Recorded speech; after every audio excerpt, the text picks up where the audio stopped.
Hello and welcome to the Soul Sync podcast. I'm Jason Paul. How are you? I hope you're keeping well. Now, first of all, you're probably going to notice that my voice is 2 octaves lower than normal. I have had, over the last couple of weeks, the most sore throat and just felt really under the weather, which is why I haven't released an episode for a couple of weeks, because I can barely even talk. It's actually led me on an exploration to look at my throat chakra, because I must admit, doing the Soul Sync and being on the spiritual journey that I'm on, obviously I am aware of the chakras, but I haven't done a load of work with them. So having this sore throat, a friend of mine actually mentioned to me, just in passing, you know, like a friend does, not really thinking about it, and said, "Oh, have you looked at your throat chakra? You need to have blue and turquoise," which led me to go and read one of the books that I've got about chakras, because I've got a lot of different books that I've bought over the years, and I've only read a very small percentage of them, so much so that I've actually got a book embargo now. I am not buying any more books until I've read the books that I've got. And it's really made me realise that actually I do think there is a lot of truth in the symptoms that I've got, which align with that of the throat chakra, and the throat chakra being out of balance. So over on my YouTube channel, I'm going to be talking a lot more about the chakras and my journey with them and my understanding of them, and actually how I'm going about trying to heal myself from within. So that's a little bit about how I've been. I'm really excited to bring today's guest to you, because it really touched my heart, because the guest we've got is called Julie McFadden, and she is known on TikTok, known to millions on TikTok even, as Hospice Nurse Julie.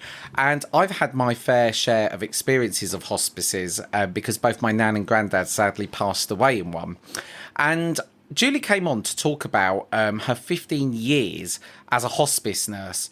And her experiences, and also normalising the conversation around death. So I think you're going to enjoy today's episode, and it really opened my eyes and touched my heart in a lot of different ways. So without further ado, I welcome onto the Soul Sync this week Julie McFadden. Her journey as a hospice nurse began in ICU, where she witnessed firsthand the profound impact that compassionate end-of-life care can have on patients and their families. Now, her experiences in the hospital setting led to her to specialise in hospice care, where she found her calling in guiding patients through their final days with dignity and comfort. Now, like I said, she is known to millions on TikTok as Hospice Nurse Julie, and she's cultivated a vast online community dedicated to fostering open conversations about death and demystifying the fears that surround it. Now, with over 3 million followers across social media platforms, Julie has become a trusted voice in the realms of end-of-life care, offering solace and support to individuals facing the complexities of mortality.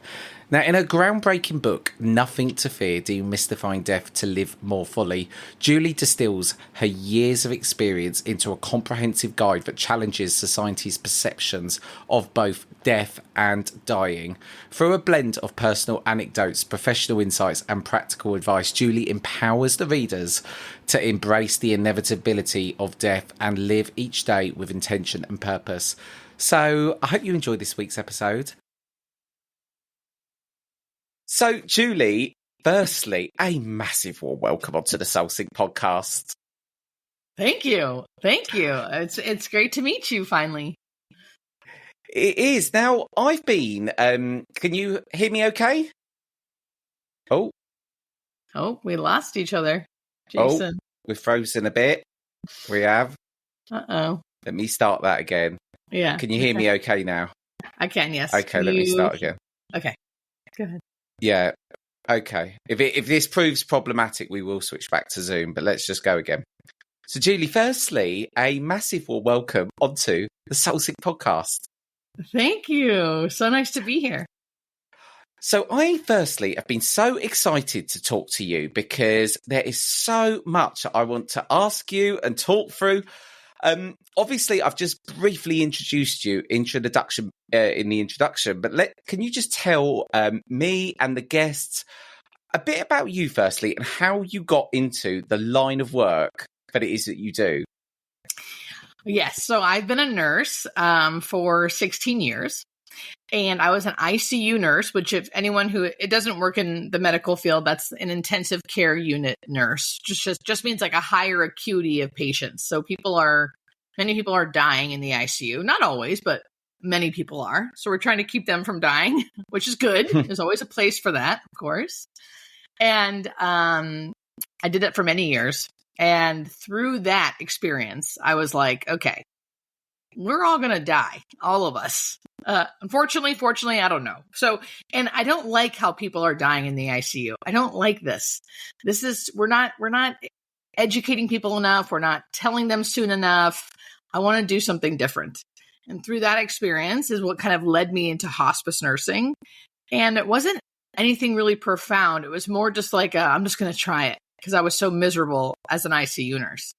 And that was 8 years ago. So 8 years ago, I started hospice nursing. Took me about a year to be like, whoa, this is crazy. Because our bodies are crazy in the sense of like they're built to die, like all these things I kept seeing.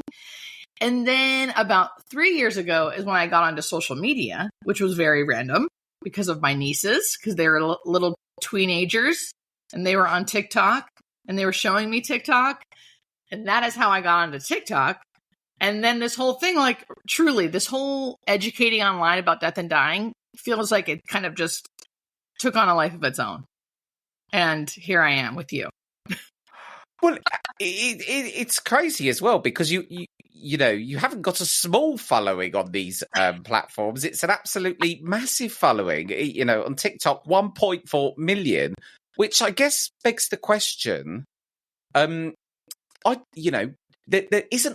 You never really see anything on social media about dying, and we don't talk about it. It's very taboo. And even myself. How I got onto this journey myself was me and my mum. Well, she brought up on a holiday one day about the subject of death. And I said, Mum, I don't want to talk about it. I don't like it. I don't want to think about it. And I think so many of us are like that. Yes. So how have you found the experience of being on social media and talking about a subject that is so not talked about, really?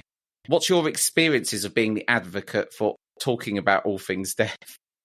So this whole thing has been a very big surprise because just like you, in my everyday life, I always say if I'm at a dinner party or something and people ask what I do, and then I say I'm a hospice nurse, I never am like, no one's ever like, tell me more.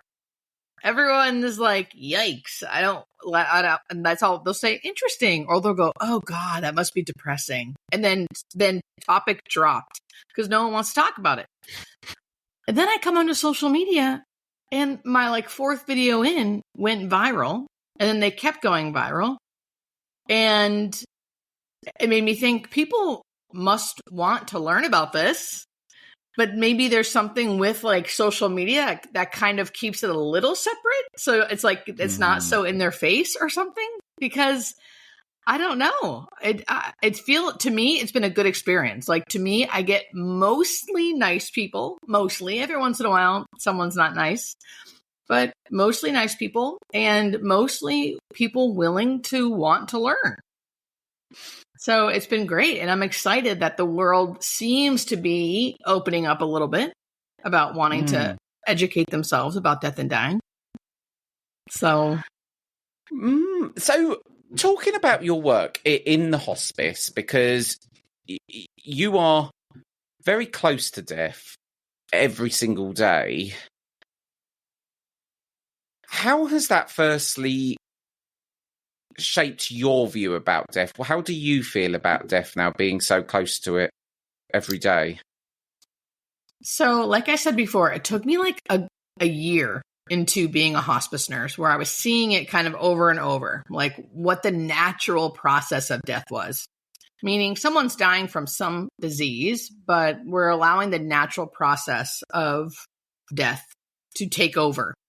And watching that over and over again for like a year made me be like, blew my mind because I couldn't believe how well our bodies were built to really help us die.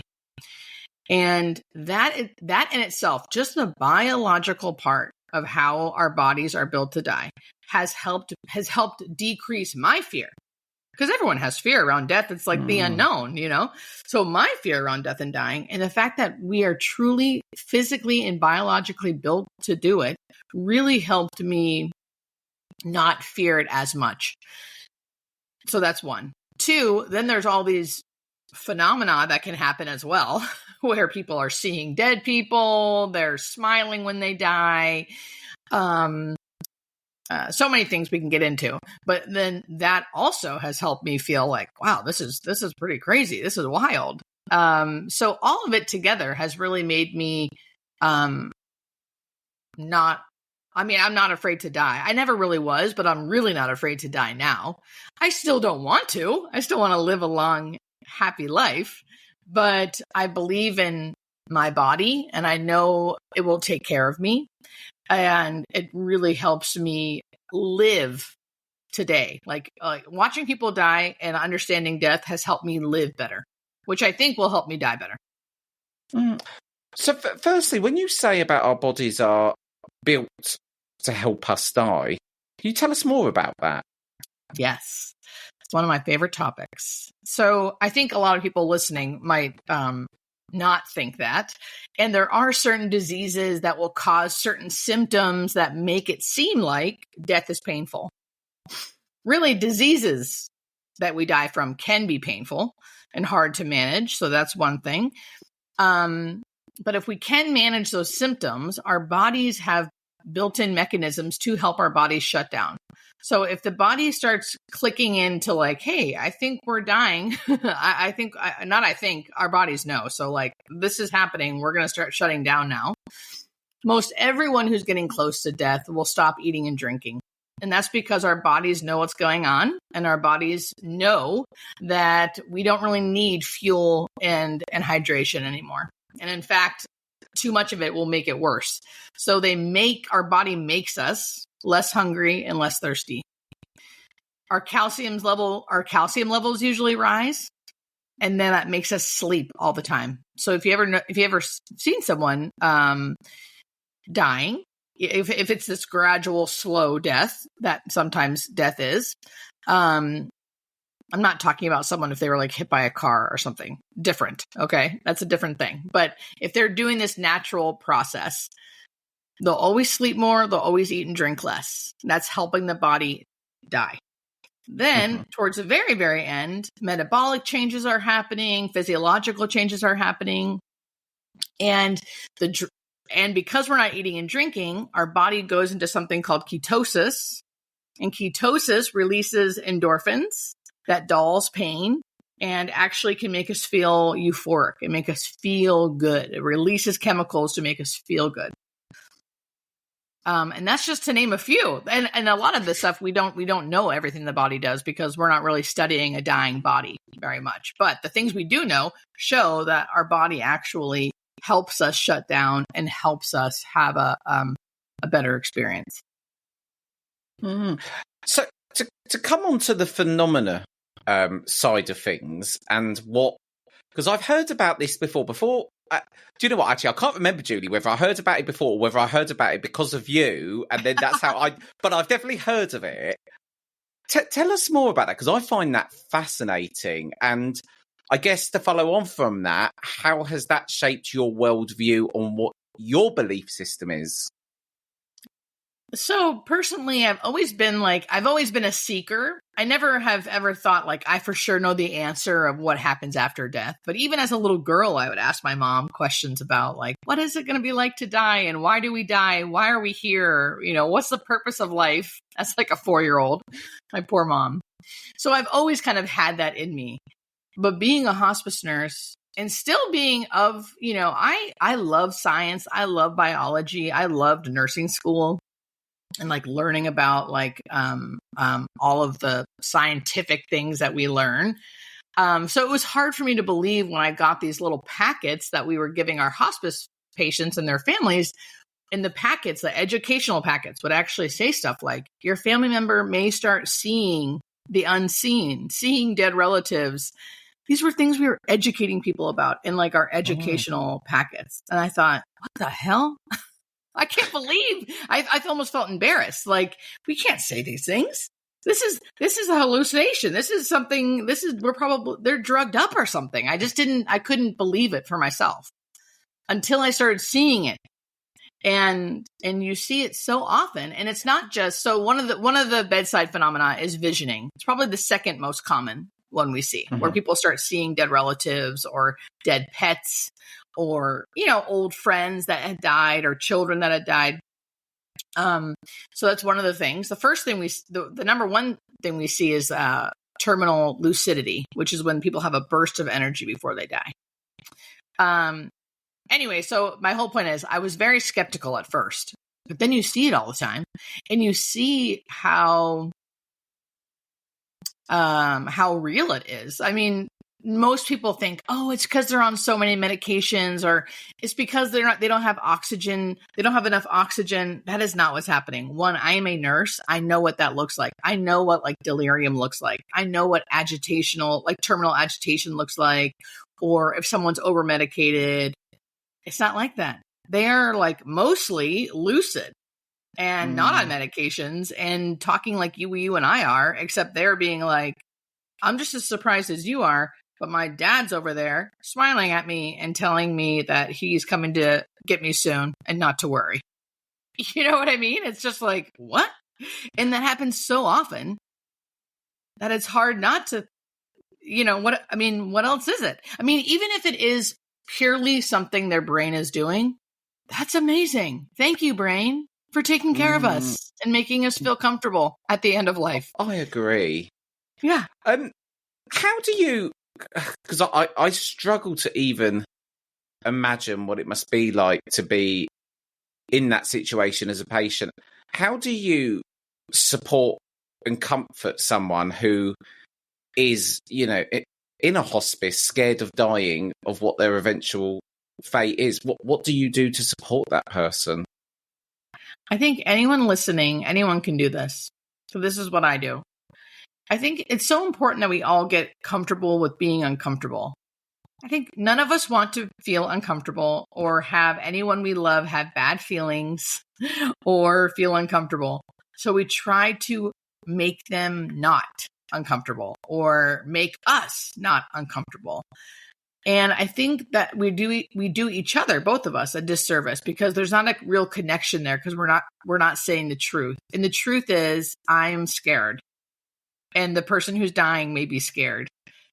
And so what I try to do is be a person who is clearly not uncomfortable with them being uncomfortable. And I just do that by being there, asking hard questions, or not even asking hard questions, right? I can just be there. I can just show up. And if they start, many people will just openly say stuff like, I don't want to die, or I'm afraid to die. And if they do say that, I always say how normal they are. It's so normal. And you're already a step ahead of most people because you're even able to verbalize that. Most people won't even verbalize that.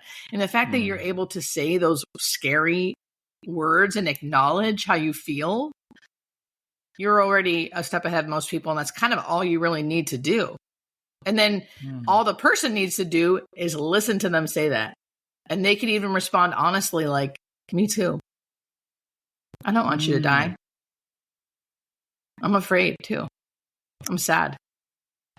And then there's a real connection there. And that has happened to me so many times with patients where there's a real connection and there's something about the connection that makes it comforting and makes you feel better, which is ultimately what we're trying to do anyway.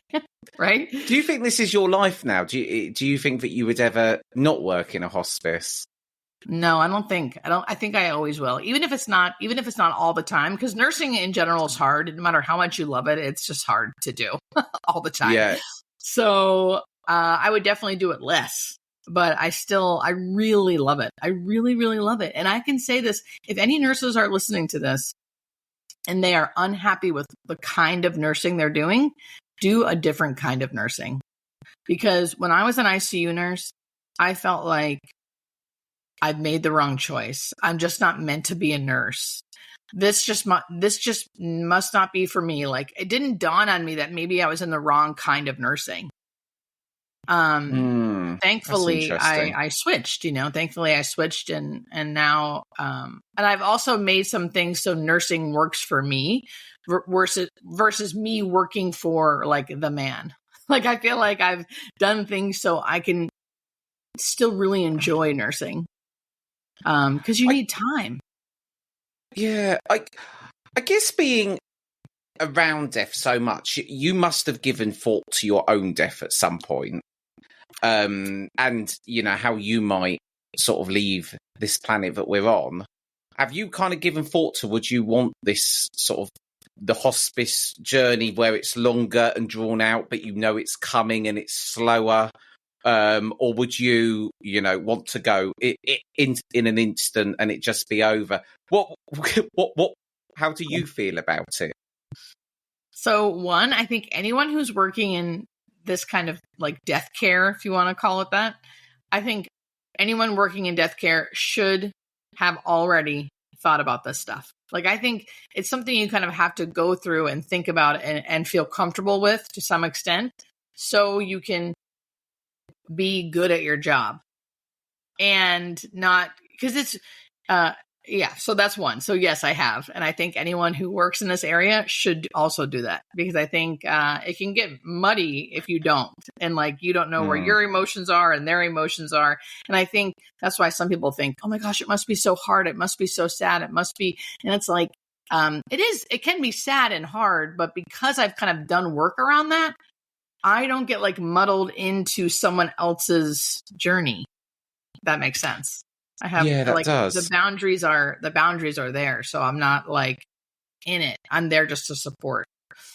Anyway, yes, I have. And I would like to die a slower death, even though people think that sounds awful. That's what people need to understand. If your symptoms are well managed, dying this like slow progressive death doesn't have to be this like horrendous thing that people think it is. It takes a lot of flexibility because you have to be comfortable with change, because your body's going to change and your functional status is going to change. And that's hard when you're used to being independent. But I'd like that because I'd want to prepare for it. I want my family to be prepared for it, and I want to prepare for it. So I would like that more. But if I did just suddenly get in an accident and I died, I'm okay with that. And I've said all of the things I needed to say to all of my family members, so they know I'll be okay. They know I love them. They know where all of my passwords to all my things are. Because I, even though I'm 41, I've still prepared for end of life. My sister is the one in charge of all of my stuff. So if anything happens to me, she knows where to find things she needs to find to kind of take care of stuff. And go ahead. Sorry. Oh, I've just got so many questions for you, Julie. I'm sitting on the edge of my seat here. Obviously, we kind of, when someone's on, their deathbeds, I guess is one way to put it. I'm guessing people very rarely, sort of when they come to, what's the way? How do I want to put this? When people are coming to die, they obviously start looking back at their life, and I'm guessing no one sits there and goes, "Oh, I wish I'd worked harder. I wish I'd done more chores in my life." But there's obviously going to be common themes of what people, when they're in those final moments of life, the reflections they have. Can you share some of the kind of things that you hear patients saying that perhaps they wish they'd done more of? Because I think, a lot of the time in this life, we get tied up in ego. We don't always do what we want to do because we're scared of judgment. And I want to see what lessons can we learn from people who, have got to the end of the life and they're reflecting back on their life.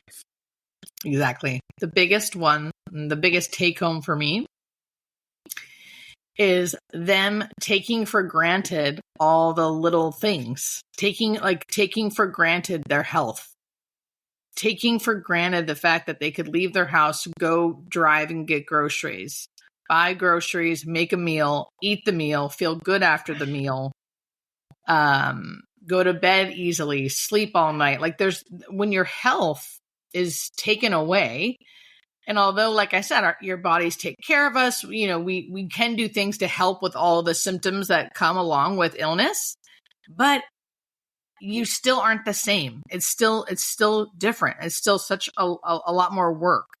And people always talk about how like they wish they would have appreciated the fact that they had strong legs that could go for like a long walk up a hill.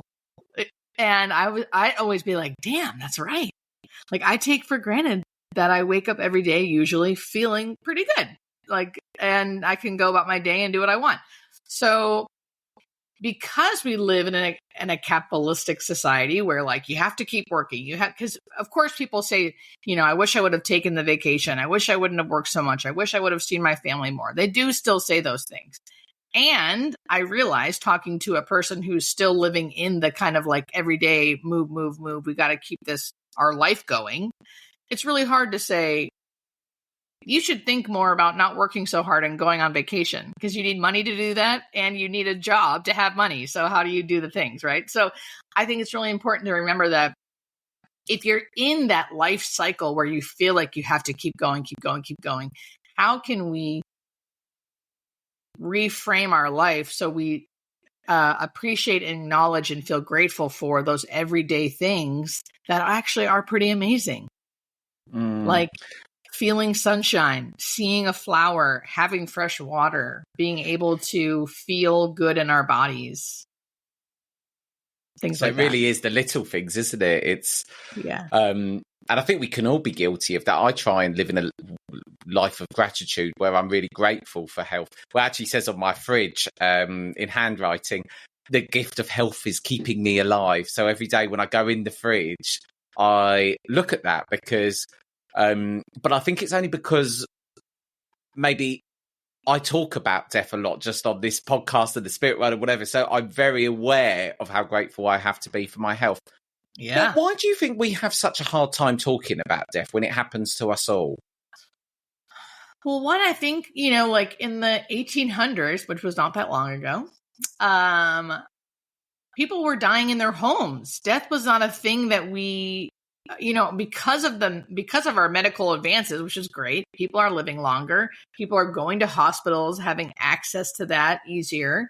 So back in the day, that wasn't the case. So people would get sick. They might have a doctor come visit them, or they'd go to like the infirmary or something. But eventually they'd come home and they'd be dying at home.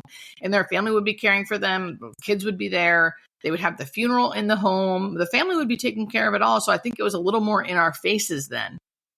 Yeah. Not that I wasn't alive then, but that's what I'm told anyway. And there's pictures and like there's a really cool history about it. I love learning about it. And then slowly but surely it was kind of like taken out of the home and made into this like emergency thing. And then we just stopped. So now we don't see it really. We don't see it until we do. Right. And then when we do, we're like, what the hell is this? Most of the things I hear from people are my loved one suffered. And then they tell me how and why, and they explain the actively dying process, which happens to almost all people, especially if they're dying on hospice. And they don't realize that that's actually not suffering. That's actually metabolic things happening in the body, physiological things that are happening in the body, and the person's probably fine. They just don't know what death looks like. So it scares the shit out of them, and they are afraid, and they think their loved one suffered. And then because that's so scary, then they really don't want to talk about it either, right? So it's just this like over the years, I think it's been so removed from us, and it's the ultimate unknown, and anything unknown is scary. So people don't want to talk about it. Well, you're right as well, because I think that you make a really good point, because back in those days of the 1800s, you'd be very close to it and people would be dying all around you. And now it is shut behind closed doors, unless you go into a hospital or I think a sobering reminder sometimes is maybe when you see a funeral, procession or a car. But it's very rare that, actually I do live just up the road from a crematorium, so not that rare for me. But for a lot of people, it can be. I want to ask, because a lot of people, I think one thing that really caught me out and was difficult was when my granddad passed away about 10 years ago. I knew nothing about hospice, and we absolutely got launched into this world, and it was really stressful and sad because we didn't know what to do. We didn't know any questions. I'd never come into contact with a hospice, and even to get him into one was really difficult and hard. So I want to sort of navigate some, things that people should be aware of, when considering a hospice, because I wish I had this information at the time. And I guess, what should people be aware of if they've got a loved one in this position? Yeah. So I do think like the actual system of hospice is probably different because where are you? Where are you located? You're in London? England, yeah. So it's probably a little different, England versus the US, so I've heard. But generally speaking, I think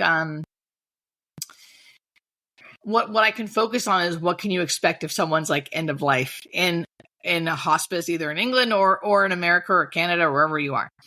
At the end of life, what you can expect is it to feel hard. That's another thing, we don't like to feel bad things. And I think we live in a world where it's like, don't feel bad at all costs. And I think knowing that you're not doing something wrong because it feels so hard. I think the healthcare system everywhere, America, I could go on and on. That's a soapbox I could get on. Our healthcare system is jacked, and it's just hard to navigate through. So like, if you're feeling like this is so hard, how are people doing this? It's like, yeah, no, it's just hard. I'm not saying that's right. I don't really have an answer for it because I'm just one person, but just know that like, you're not losing your mind. It's really hard. And and just keep asking questions, keep being an advocate, keep making sure your loved one is clean, safe, and comfortable. That's another thing too, is people start being like, I should do more. This feels so weird. We're just like letting them lay here and die. Is what it feels like, I think. And it's like, kind of, and ask yourself, are they clean? Are they safe? Are they comfortable? And if you can say yes to all of those things, you did a good job, and their bodies need to do what it needs to do. So clean, safe, comfortable, and know that when someone is getting towards the end of their life, again, let their body be the guide. If they want to sleep 24 hours a day, let them sleep, as long as they are clean, right? If they don't want to eat and drink, don't make them eat and drink. You can offer them food and water, see if they want anything. If they do, great. If they don't, that's okay. Because again, our bodies are preparing themselves. Know that during the actively dying phase, which is the last phase of life, your loved one is going to look different. They are going to be mostly, they're not going to look like themselves. They're going to be mostly unconscious, meaning like they're not going to wake up if you're like grabbing their hand or doing something. They're going to be mostly unconscious, which is okay. Their eyes and mouth might be open because at this time, all of the muscles are relaxing. And our bodies, it takes muscles to shut our mouth. It takes muscles to shut our eyes, to blink our eyes, to move. So all these muscles, they're relaxing. So people will have they'll almost look a little gaunt sometimes because their mouths might be open. Their muscles are relaxing fully, so they can look just a little strange. Their coloring might be off. Their breathing's definitely going to be different if it's at very end of life. So they're going to breathe differently. They might have a little gurgling noise. Also, people always think they're like drowning on fluids or it's something awful. And really, it's usually just a little bit of secretions in their mouth and their breath's going over it. So it's making this sound and it freaks people out. I say all this stuff because I wanted to try to normalize what actual death looks like. Because in the movies, someone looks perfectly fine. They say some beautiful monologue and then they close their eyes and they die. And it's like, well, it's not like that. That's not how it happens. Yeah. When I saw my nan in the hospice, I really struggled because she didn't look anything like she did normally. Yeah. And that was really hard to see because she just didn't look like the same person. And it really shocked me, actually. Yeah. And I just knew at that point. And it was also quite bizarre as well because I knew, because I was visiting her in the hospice a lot, but I knew when it was the last time. I just knew. I had this gut feeling that this is the last time I'm ever going to sort of see her. I want to come on to your book because I think it's a beautiful book, Demystifying Death, To Live More Fully, Nothing to Fear. And the book talks about a lot of different points, but it talks... I want to bring up a couple of points from the book which sort of jumped out at me to sort of go into. I guess, firstly, what made you write this book? Well, I think just to have... it's kind of like a handbook to me. It's meant for people who don't want to watch videos or who want more information. Like, I want this to be what I would love. Will this happen? I don't know, but I want this to be like in everyone's home because it's a handbook to, you don't have to read it from cover to cover. I mean, you can, but if you just want to know one little thing, or if you see something and you're like, what's that mean? Or how do I do this? You can look at the chapters and go to that chapter and just read that chapter. So it's just meant to be like a learning tool, a guide. And then, of course, with like stories woven in, so it doesn't feel like a textbook.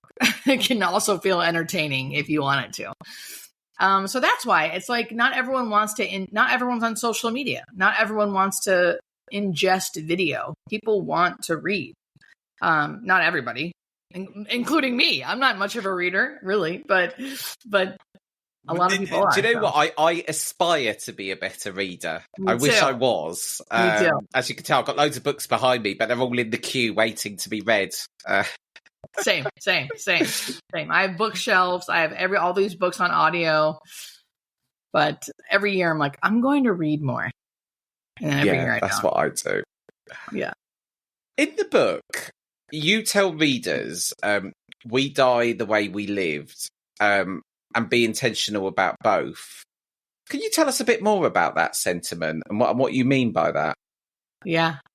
I feel like I was able to write that because of all the people I've seen die the way they lived.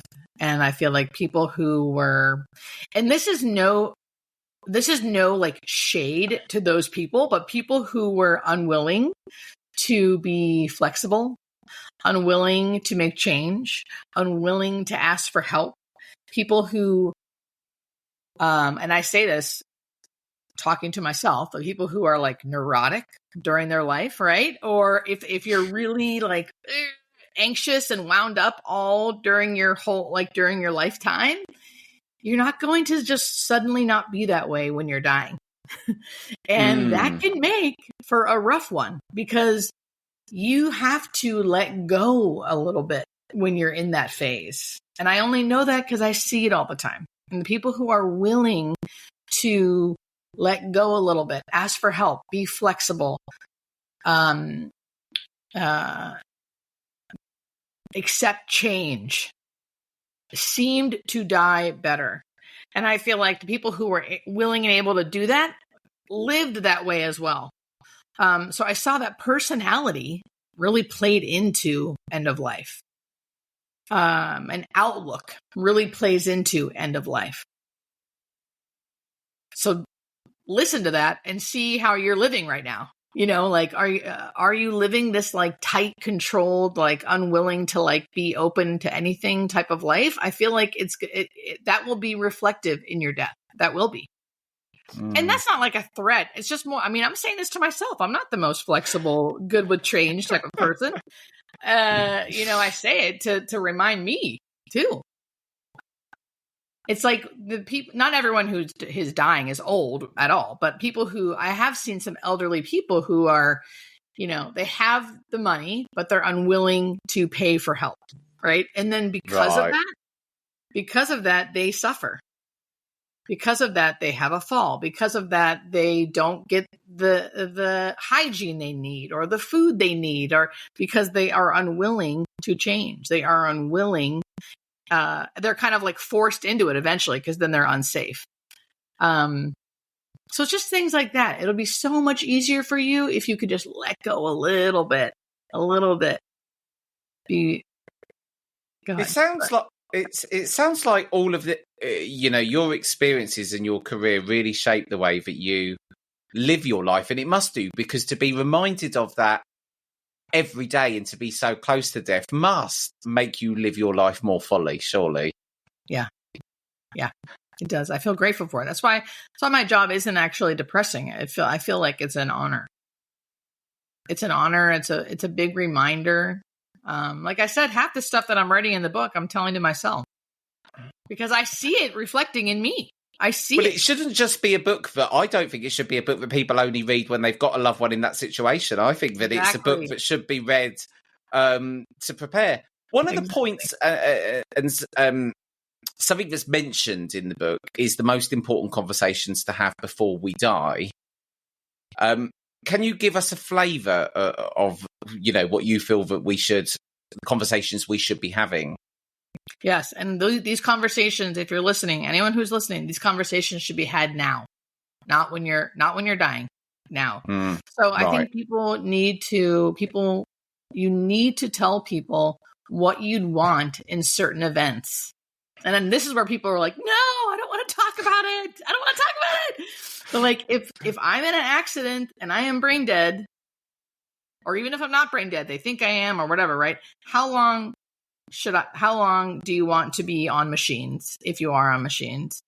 Do you want, do you want a feeding tube? Do you want to be intimate? There's certain things in the book. It goes into detail about different machines and like what you'd want, but I'm talking detail because if you want to take care of your family, think about it this way. If you don't want to talk about it for yourself, talk about it for your family because that will help them so much. If God forbid, but if something happens, they will already know because you guys already talked about it. What do you want done if this happens? What do you want done if this happens?